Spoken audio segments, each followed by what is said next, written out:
Hello friends, मैं अनूप सरकार आप सभी का स्वागत करता हूं। तो जैसा कि हम लोग अभी SCERT के क्लास में उपस्थित है और 6 क्लास का हम लोग अभी ज्योग्राफी पढ़ रहे हैं और ज्योग्राफी में आज हम लोग शुरुआत करेंगे अध्याय 2, पृथ्वी एवं उसकी गतियाँ। पृथ्वी एवं उसकी गतियाँ हम लोग प्रारंभ करते हैं। SCERT की बिहार सरकार की सर्व शिक्षा की किताबें हो जाती है, इम्पॉर्टेंट है आप सभी लोगों के लिए। तो चलिए हम लोग प्रारंभ करते हैं, शुरुआत किया जाए, है ना। समझ समझ के पढ़िए, इसको समझ समझ के पढ़ना बहुत ज़रूरी है। टाइम थोड़ा लगेगा लेकिन बेहतर होगा। शीला ने अपने जन्मदिन पर अपनी सहेली मीरा को बुलाया। दिन और रात पढ़िए, है ना। क्या कहता है, बेसिक चीज़ें यहाँ से समझ में आ जाएगी। उसने नई ड्रेस पहनकर मीरा से पूछा, बताओ मेरी ड्रेस कैसी लग रही है। मीरा बोली, मुझे तुम्हारी पूरी ड्रेस ठीक से दिखाई नहीं दे रही है। शीला को लगा उसकी इतनी अच्छी ड्रेस उसकी सहेली देख नहीं पा रही है, वह क्या करे क्या करे क्या करे। इन दोनों की बातें शीला के बड़े भाई राजीव सुन रहे थे। दोनों को अपने पास बुलाकर उन्होंने कहा, शीला तुम प्रकाश में जाओ और गोल घूम जाओ। शीला ने वैसा ही किया, प्रकाश में गई और गोल घूम गई। तब उसकी पूरी ड्रेस जो है वह प्रकाश में दिखाई देने लगी। वह बोल उठी, तुम्हारी ड्रेस तो बहुत सुंदर है। राजीव ने कहा, जब किसी वस्तु पर प्रकाश पड़ता है तो वह वस्तु स्पष्ट दिखाई देता है। यहाँ पर क्या समझाना चाहता है, यहाँ पर समझाना क्या चाहता है।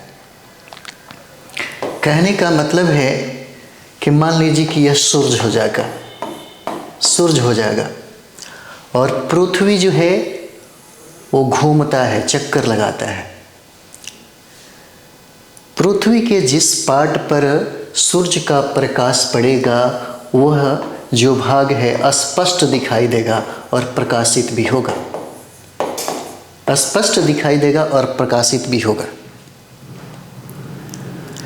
सूर्य क्या है, सूर्य स्थिर है, स्थिर है। लेकिन जितने भी ग्रह और उपग्रह हैं इसी सूर्य के चक्कर लगाते हैं। तो इसके घूमने की जो डायरेक्शन है यह हो जाता है पश्चिम से पूरब की ओर, पूरब की ओर।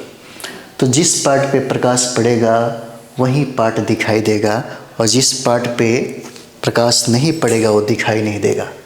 जैसे में अगर हम लोग देखते हैं सपोज दैट अगर सूर्य उत्तरायण हो जाए,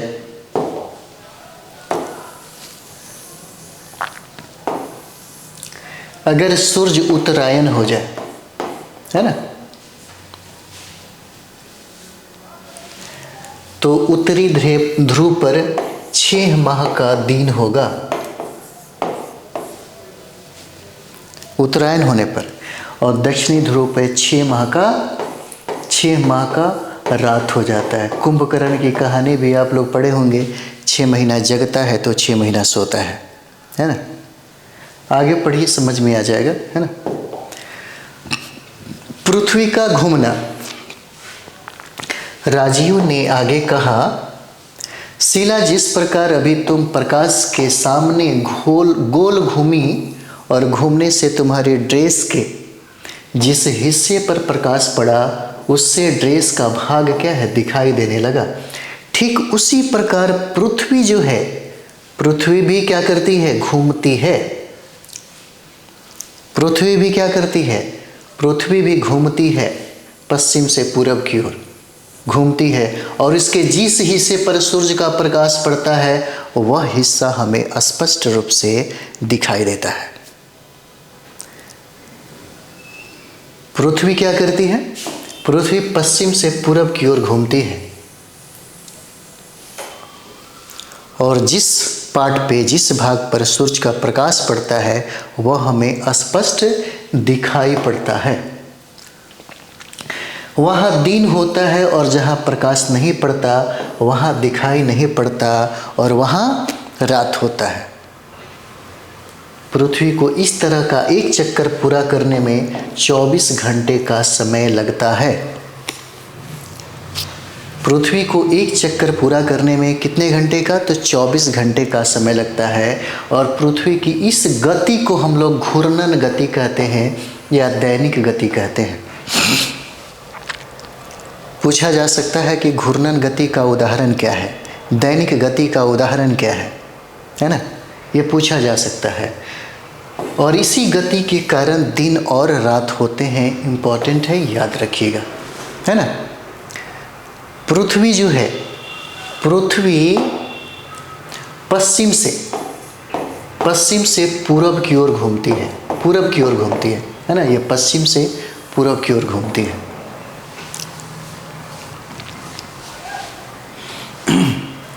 आपको पता होगा सूर्य जो है हमेशा स्थिर रहता है, स्थिर रहता है। और इसी सूर्य के चक्कर जितने भी ग्रह हैं, जितने भी उपग्रह हैं, जितने भी क्षुद्र ग्रह हैं, जितने भी चीज़ें जो आप दिख रही है आपको, वो सब इस सूर्य का चक्कर लगाते हैं। कहा जा रहा है कि जिस भाग पर, जैसे आप देखते हैं, अगर इस पार्ट पर ज़्यादा प्रकाश पड़ रहा हो तो ये पूर्ण रूप से, है ना, स्पष्ट रूप से ये दिखाई देगा। लेकिन अगर यहाँ पर अंधेरा है, इस क्षेत्र में अगर अंधेरा है तो यहाँ पर रात दिखाई देता है। कहा जा रहा है कि पृथ्वी को एक चक्कर लगाने में 24 घंटे का समय लगता है। पृथ्वी को एक चक्कर लगाने में 24 घंटे का समय लगता है। और इसी घटना को हम लोग घूर्णन गति या दैनिक गति कहते हैं, जिसके कारण दिन और रात होता है, जिसके कारण दिन और रात होता है। चलिए आगे बढ़ते हैं। राजीव उठो और अलमारी के ऊपर रखे ग्लोब को लेकर के आया और उसने घुमा कर बताया कि जिस प्रकार ग्लोब घूम रहा है ठीक उसी प्रकार पृथ्वी भी घूमती है। उन्होंने उत्तरी और दक्षिणी ध्रुव को ग्लोब पर दिखाते हुए बताया कि उत्तरी ध्रुव को दक्षिणी ध्रुव से मिलाने वाली काल्पनिक रेखा अक्ष कहलाती है और पृथ्वी जो है अपने अक्ष पर घूमती है। जैसे आप देख सकते हैं ये पृथ्वी हो जाएगा और उत्तरी ध्रुव से दक्षिणी ध्रुव को मिलाने वाली काल्पनिक रेखा को यही ध्रुव है। इसी को हम लोग क्या कहते हैं? ध्रुव कहते हैं। ये हो जाएगा उत्तरी ध्रुव और ये हो जाता है दक्षिणी ध्रुव। ये मिलाने वाली जो काल्पनिक रेखा हम लोग देख रहे हैं इसी को हम लोग क्या कहते हैं? ध्रुव कहते हैं। जैसे आप देखिएगा और इसी को हम लोग, है ना, इसी काल्पनिक रेखा को हम लोग क्या कहते हैं? अक्ष कहते हैं। इसी को हम लोग अक्ष कहते हैं।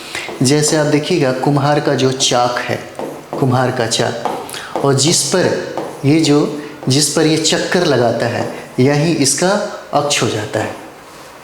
यानी कि पृथ्वी जो है, पृथ्वी अपने अक्ष पर घूम रही है।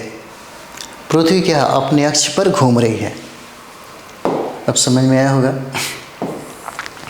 पृथ्वी अपने अक्ष पर घूम रही है, लेकिन पृथ्वी पर ग्लोब की तरह उत्तरी ध्रुव से दक्षिणी ध्रुव को मिलाने वाली कोई छड़ी या रेखा नहीं होती। यह एक काल्पनिक रेखा होती है, यह एक काल्पनिक रेखा होती है। और ग्लोब को दिखाते हुए उन्होंने बताया कि ग्लोब पृथ्वी का नमूना है, इसलिए ग्लोब अपने अक्ष पर सीधी नहीं खड़ी रहकर एक ओर झुकी है। एक ओर झुकी है क्योंकि पृथ्वी अपने अक्ष पर 23.5 डिग्री झुकी हुई है ना, 23.5 डिग्री झुकी हुई है। अब यहाँ पर एक चीज़ और भी देख लीजिए आप लोग, है ना।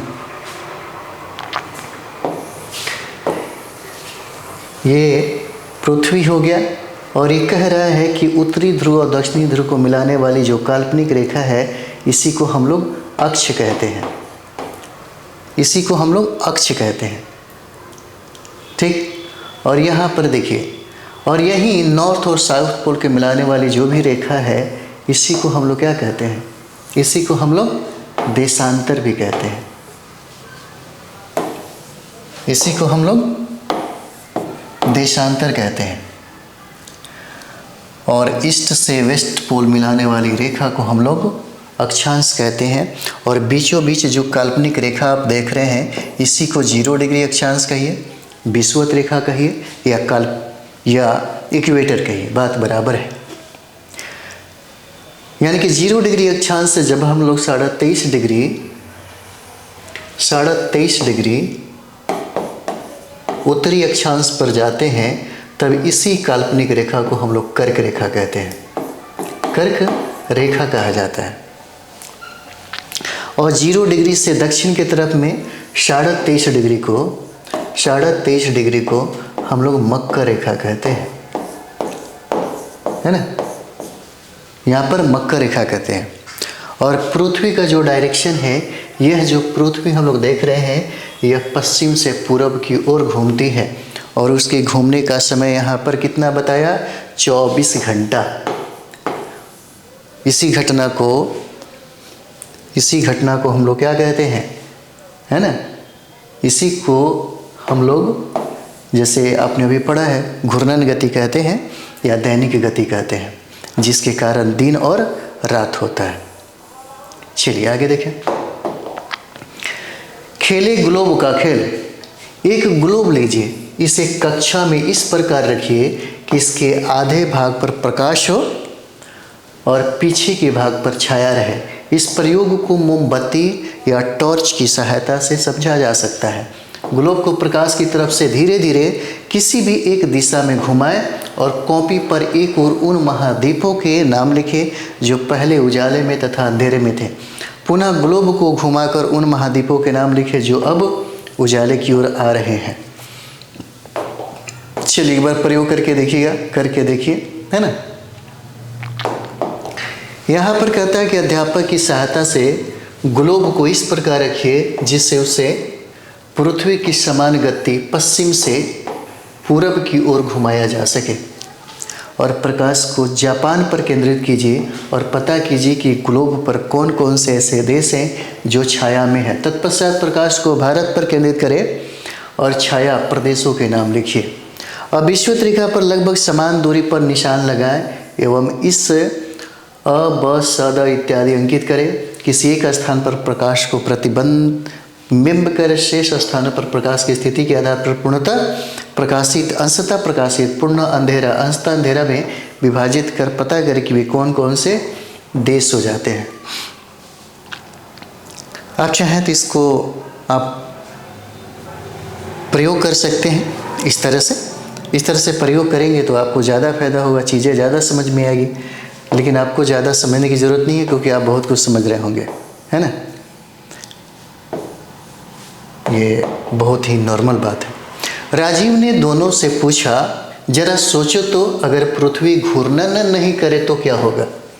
यहाँ सोचने वाली बात है, अगर पृथ्वी घूर्णन नहीं करे तो क्या होगा। सबसे पहले दिन और रात में जो संतुलन है वो बिगड़ जाएगा।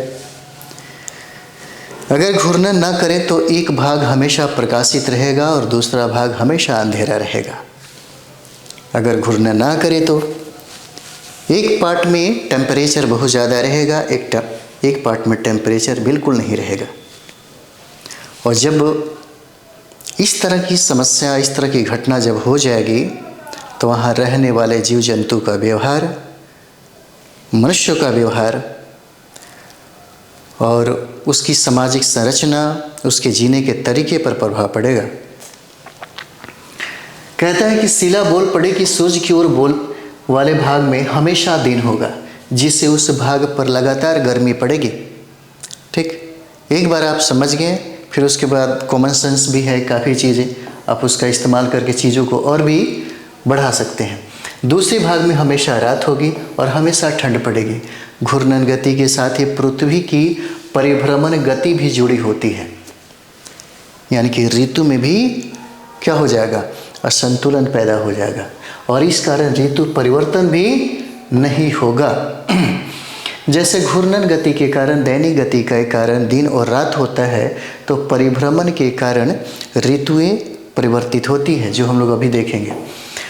राजीव ने शिला से पूछा, परिभ्रमण गति क्या है। परिभ्रमण गति क्या है?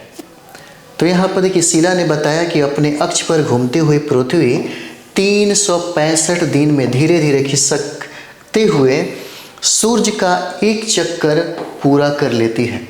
अब सूर्य का एक चक्कर पूरा करने में पृथ्वी को कितना दिन लगाना पड़ता है? 365 दिन लगाना पड़ता है।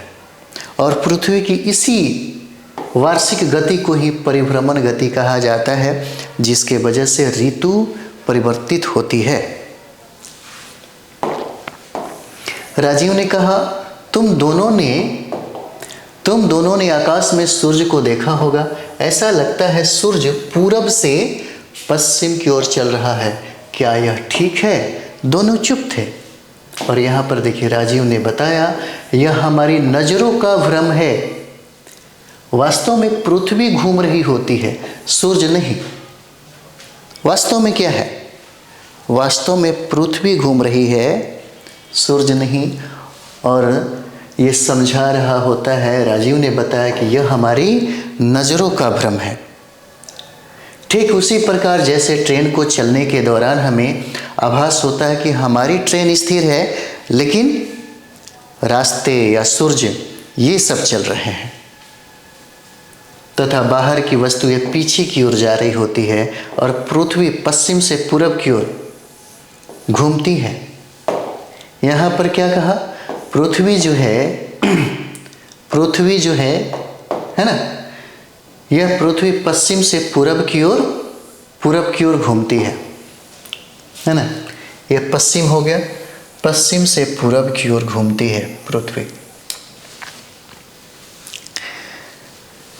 इस रेखा को आप देख रहे होंगे, नॉर्थ और साउथ, उत्तरी और दक्षिणी ध्रुव के मिलाने वाली जो काल्पनिक रेखा है, इसी को हम लोग अक्ष कहते हैं। और पृथ्वी इसी अक्ष पर घूमती है,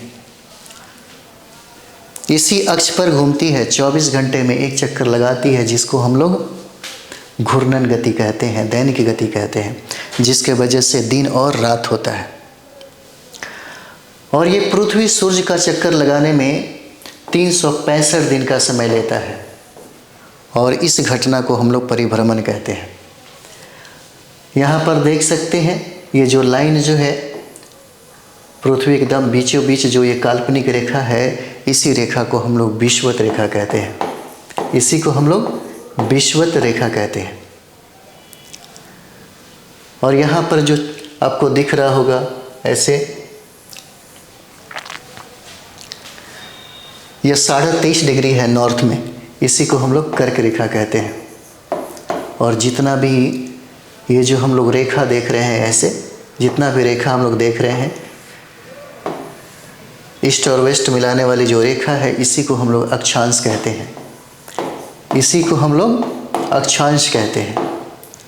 और नॉर्थ पोल और साउथ पोल के मिलाने वाली जो सीधा रेखा जो देख रहे हैं आप लोग, इसी को हम लोग देशांतर कहते हैं। इसी को हम लोग देशांतर कहते हैं। जो इस तरह से ये रेखा जो है ना, इस तरह से जो रेखा दिख रहा है, इसी को हम लोग देशांतर कहते हैं। और दक्षिण में 23.5 डिग्री जो है यहाँ पर दिख रहा है, इसी को हम लोग मकर रेखा कहते हैं। मकर रेखा कहते हैं। और पृथ्वी इसी अक्ष पर घूमती है, इसी अक्ष पर घूमती है। यहाँ पर सूर्य है, यहाँ पर सूर्य जो है, यह सूर्य स्थिर, हमेशा स्थिर रहता है। लेकिन जितने ग्रह हैं, जितने उपग्रह हैं, सब इस सूर्य के चक्कर लगाते हैं, सब चक्कर लगाते हैं पश्चिम से पूरब की ओर, पश्चिम से पूरब की ओर। और यही कह रहा है यहाँ पर कि पृथ्वी जो है पश्चिम से पूरब की ओर घूमती है, इसीलिए सूर्य जो है पूरब से पश्चिम की ओर जाता हुआ प्रतीत होता है। और सूर्य की इसी गति को हम लोग आभासी गति कहते हैं। ये जो प्रतीत होता है, इसी घटना को, इसी गति को हम लोग आभासी गति कहते हैं। इसी को हम लोग आभासी गति कहते हैं। चलिए आगे। उन्होंने चित्र दिखाकर पूछा, चित्र दिखाकर के उन्होंने पूछा